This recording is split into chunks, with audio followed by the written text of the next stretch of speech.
Bonjour, j'espère que vous allez bien. Aujourd'hui, je vous propose une revue de la société VF Corporation, qui est propriétaire entre autres des marques Dabi, Vans, Timberland et plus récemment Supreme.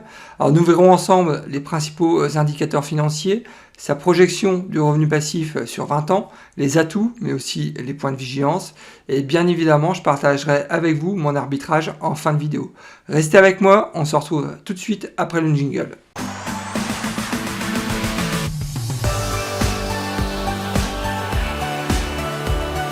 Alors pour ceux qui ne me connaissent pas encore, je me présente, Nicolas de la chaîne Mister Dividende. Mon objectif financier est de construire un revenu passif stable et sécurisé en investissant sur les marchés financiers. Je partage avec vous et en toute transparence mes analyses boursières. Je publie en règle générale 2 à 3 vidéos par semaine, donc il ne faut pas hésiter, inscrivez-vous, c'est entièrement gratuit. Je rappelle que mes épisodes sont disponibles en podcast et vous pouvez aussi rejoindre la communauté sur Discord. J'ai laissé le lien dans la description de la vidéo. Avant de démarrer, n'oubliez pas de liker ma vidéo, c'est toujours très important pour soutenir la chaîne. Comme d'habitude, je tenais à vous informer que je ne suis pas un conseiller financier, qu'il est important de faire ses propres recherches avant d'investir sur les marchés. Ne foncez pas tête baissée sans savoir dans quoi vous investissez. Gardez toujours votre esprit critique, c'est vraiment le meilleur moyen de faire de l'argent sur les marchés. Alors VF Corporation, en quelques mots, ils sont spécialisés dans la conception, la fabrication et la commercialisation de vêtements et d'accessoires pour hommes, femmes et enfants. Leur portefeuille de marques est assez impressionnant. Ils ont entre autres la marque Kipling, la marque Supreme, Vans, North Face et Timberland. Alors la répartition de leur chiffre d'affaires par activité, ils font 99,5% de leur chiffre d'affaires sur toute la partie vente de produits. Donc vraiment pas étonné à ce niveau-là.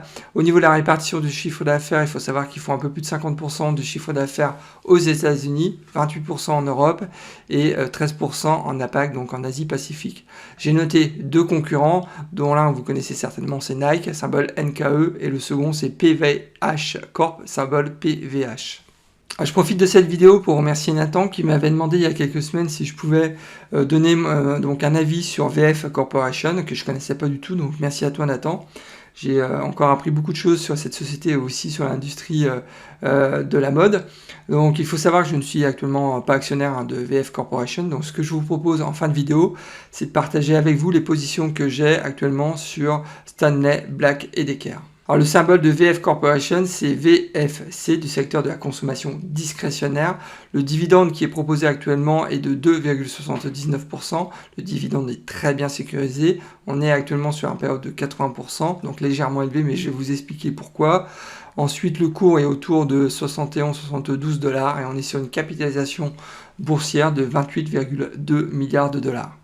Passons à l'analyse du titre, à savoir que le rendement actuel du dividende est supérieur de 13% par rapport à sa moyenne sur 5 ans. Je rappelle que le dividende actuellement est à 2,79% alors que sa moyenne sur 5 ans est située à 2,47%, donc il y a un petit écart mais assez négligeable. Au niveau du PER, il faut savoir que le PER est actuellement inférieur de 9% par rapport à sa moyenne sur 5 ans. Je rappelle que le PER de VF Corporation est à 20,9. Là j'ai mis 20, c'est une petite erreur, mais c'est 20,9, alors que sa moyenne sur 5 ans est située à 23. Donc du côté de Morningstar, il faut savoir que le fair value price de Morningstar est à 66, le cours du titre est à 71, donc selon Morningstar, il y a un petit premium de 7%. Donc d'une manière générale, moi je considère que le titre est quand même plutôt bien évalué par le marché, malgré ce que dit Morningstar avec un petit premium de 7%, mais bon, je rappelle en parallèle que le rendement actuel du dividende est quand même supérieur de 13% par rapport à sa moyenne sur 5 ans, donc ce qui me laisse penser quand même que le titre, en fait, VF Corporation est plutôt bien évalué actuellement sur le marché. Passons maintenant aux historiques, à savoir que sur les 12 derniers mois de l'année, le rendement de VF Corporation a été négatif, puisqu'ils ont fait un moins 16%, donc c'est vraiment pas terrible, alors que sur la même période, le S&P 500 dividende intégré a réalisé une performance de 30%. Sur 10 ans, c'est un peu meilleur. VF Corporation a fait une croissance de 136%, alors que sur la même période, le S&P 500 a fait une croissance dividende intégré de 367%. Bon, il n'y a quand même pas photo face au S&P 500. Et ce qu'on note, de toute façon, sur le graphe de 10 ans, on note quand même que depuis en fait, le Covid, le titre, en fait, il n'a pas rattrapé donc le S&P 500, bien au contraire, mais avant en fait le Covid, on constate que la performance en fait de VF Corporation était quasiment similaire à celle de S&P 500. Donc c'est vraiment le Covid qui a fait mal. Donc au niveau du split, il faut savoir qu'il y a eu 6 splits du titre. Le dernier c'était en 2013, donc ça fait 9 ans, donc avec un ratio de 4:1. Il faut savoir qu'il y a un programme de rachat d'actions qui est en cours maintenant depuis 10 ans, qui est moyennement ambitieux, on va dire, qui est plutôt intéressant, mais bon, sans plus, puisque le nombre de titres en circulation a baissé de 12% sur les 10 dernières années. Passons à la distribution du dividende. Il faut savoir que ça fait 49 ans, oui, c'est dingue, qui verse un dividende sans aucune réduction. Ça fait 49 ans qu'il verse un dividende croissant. Vraiment très belle performance.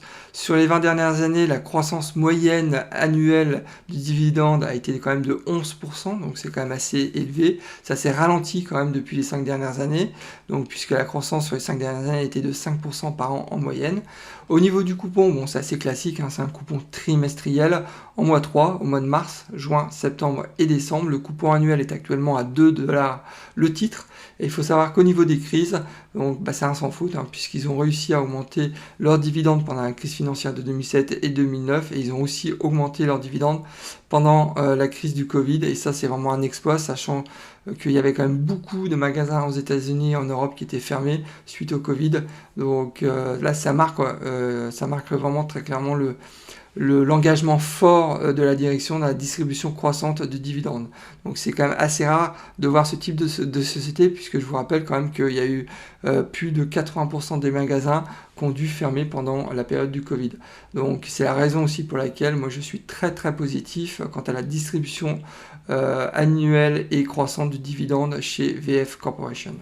Sur ma chaîne Mister Dividende, je vous montre comment j'ai réussi à gagner 300$ par mois de revenus passifs grâce à mon portefeuille d'actions à dividendes croissants.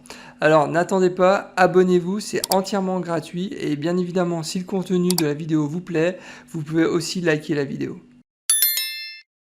Passons aux principaux indicateurs financiers. On va commencer par le payout. Donc il faut savoir qu'en 2020, le payout a été de 71%.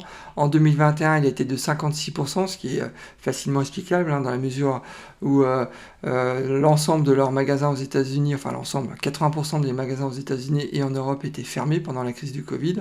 Donc forcément, il y a une grosse baisse du chiffre d'affaires. Mais en 2022, il y a donc un engagement fort de la direction pour baisser le ratio de distribution à 80%. En 2023, ils souhaitent aussi davantage sécuriser la distribution du dividende en baissant le ratio de distribution à 58%. Et c'est ce que j'apprécie particulièrement chez cette société, c'est un engagement fort de l'ensemble de l'équipe de direction, que ce soit le CFO et aussi le CIO, qui ont, lors de leur dernier call trimestriel, vraiment confirmé qu'ils souhaitaient sécuriser le dividende dès que possible.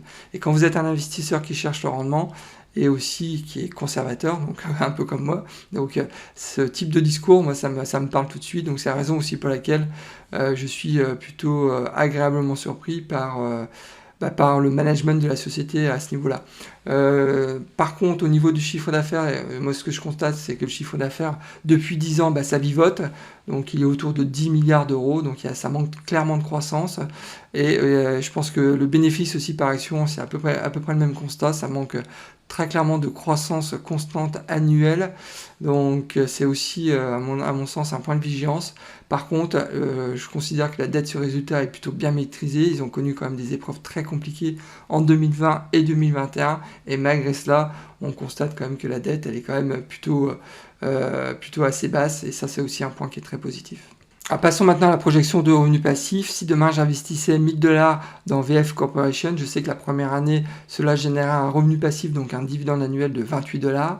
Dans les 10 ans, ce même investissement générait donc un revenu passif de 61$.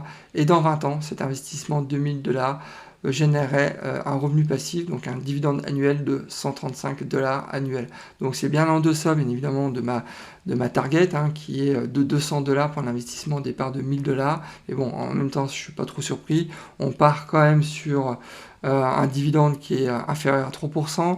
Je rappelle que la croissance annuelle du dividende n'est pas suffisamment forte pour pouvoir avoir une projection de revenus passifs égale ou supérieure à 200$. Donc c'est aussi la raison pour laquelle j'ai mis un point de vigilance concernant la partie projection du revenu passif pour VF Corporation.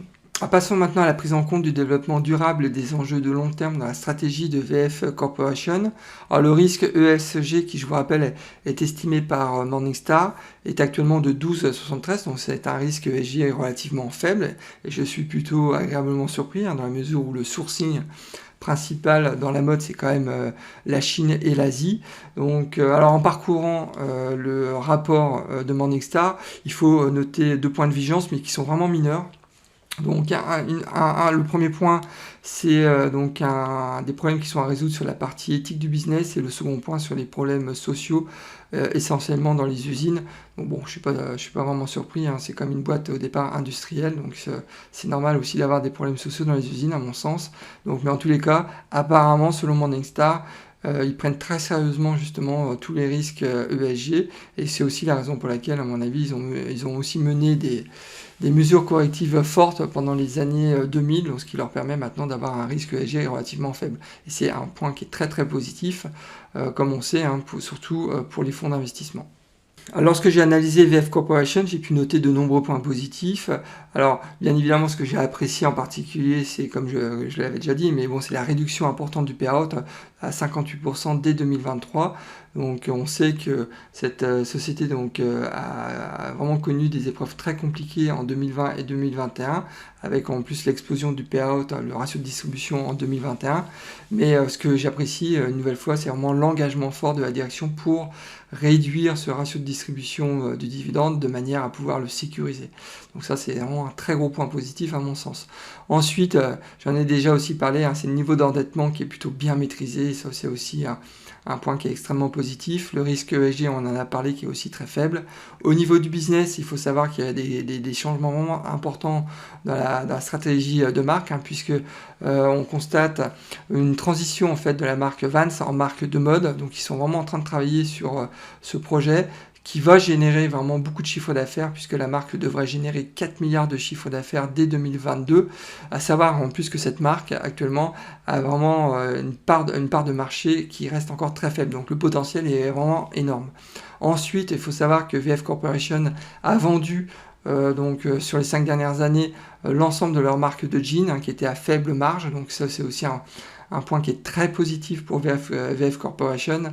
Donc voilà, et ensuite un troisième point qui me semble très très positif, c'est il y a un potentiel vraiment très important avec la marque Suprême qu'ils ont récemment acquis.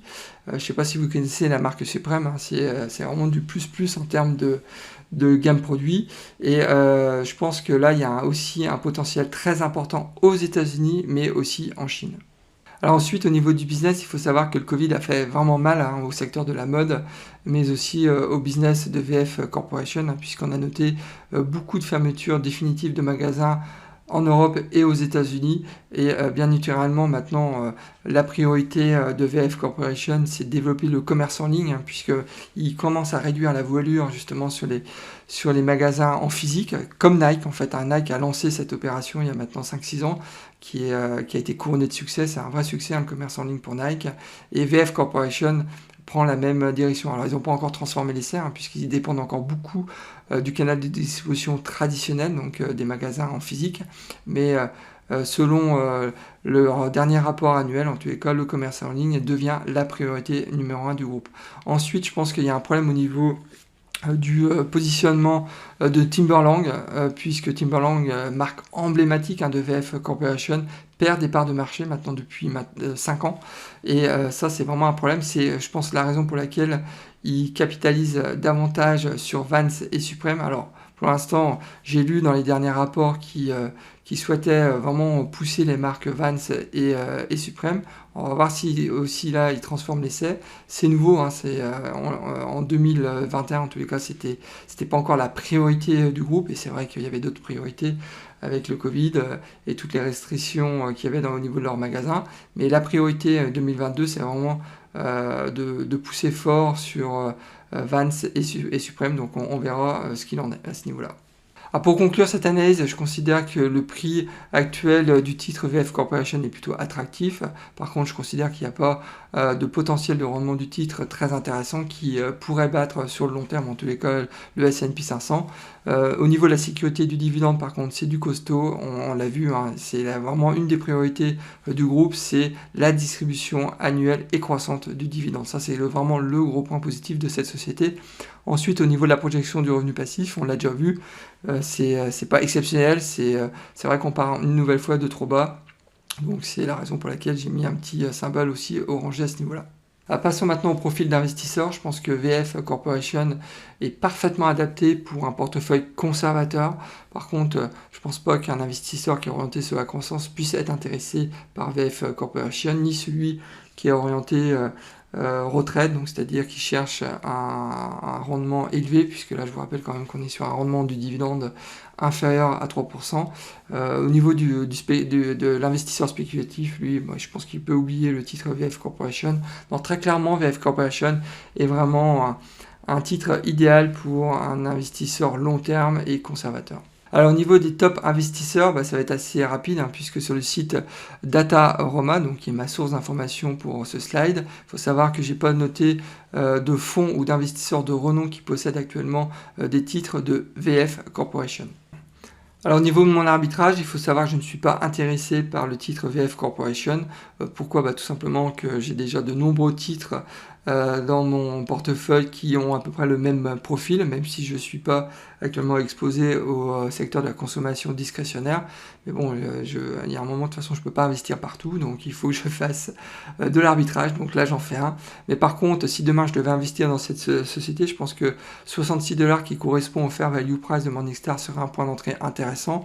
Je prendrai une exposition autour de 1 ou 2%, enfin plus 1% je pense, concernant VF Corporation. J'achèterai comme d'habitude par tranche de $500, ça me fait des frais assez réduits au niveau de Interactive Broker, puisque les frais de transaction seraient autour de 0,1%.